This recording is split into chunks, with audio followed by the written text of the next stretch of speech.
भारतीय जातीय त्रिरंगा को अपव्यवहार न करने को बालुगां पुलिस प्रशासनिक अधिकारी देले निर्देश। देश में 14 और 15 अगस्ट में पालित होउछि आजाद की अमृत महोत्सव हर घर त्रिरंगा। यह उत्सव ग्रामांचल ठारू आरंभ कर विभिन्न स्कूल कॉलेज और विभिन्न अनुष्ठान पालन करुछंती, किंतु आगामी 2 दिन पर्यंत उत्सव बड़ धूमधाम रे पालित होब। तेणु जातीय पताका को कौनसी अपव्यवहार न करबा और तले न पकाइबा पई पुलिस और सांबादिकों भितर आलोचना करी नजर रखिबा और लोकमानंकु सचेतन कराइबाकू परामर्श देबा पई आलोचना करथिले बालुगां आईआईसी रमाकांत महालिक। वर्तमान जो आमर हर घर तिरंगा जो कैंपेन चली गोटे प्राइड मोमेंट आम समस्त निश्चित भाव में यहाँ गोटे पैट्रियटिज्म डेवलप हम आमर आम भारतीय हिसाब से गर्वित हबार गोटे भल मोमेंट।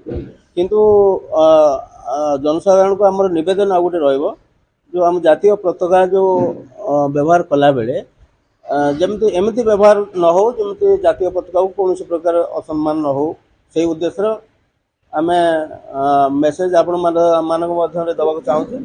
प्रत्येक नागरिक को जनसाधारण को जितेबाला तिरंगा व्यवहार कर जहाँ गाइडलाइंस अच्छी जो कोड अच्छी फ्लैग कोड ऑफ इंडिया ताको मानतु आमती भाव जमी निम्नगामी करवा कि नष्ट होता पताका टांगा कि टांगिला बेले जमी तार पाराफर्निया अच्छे सब पताका ऊपर रहिबो ए सब जो गाइडलाइंस अच्छी ताको मानतु मिसयूज करंतु नहीं। ये होची मोर जनसाधारण पाखर निवेदन। सचेतनता कराजिबा परे जदि एथिपाई कोनोसी व्यक्ति भारतीय जातीय पताका को अपव्यवहार करे तेबे आईन अनुसार दंड दियाजिबो बोली जणाइछंती बालुगां थाना आईआईसी रमाकांत महालिक।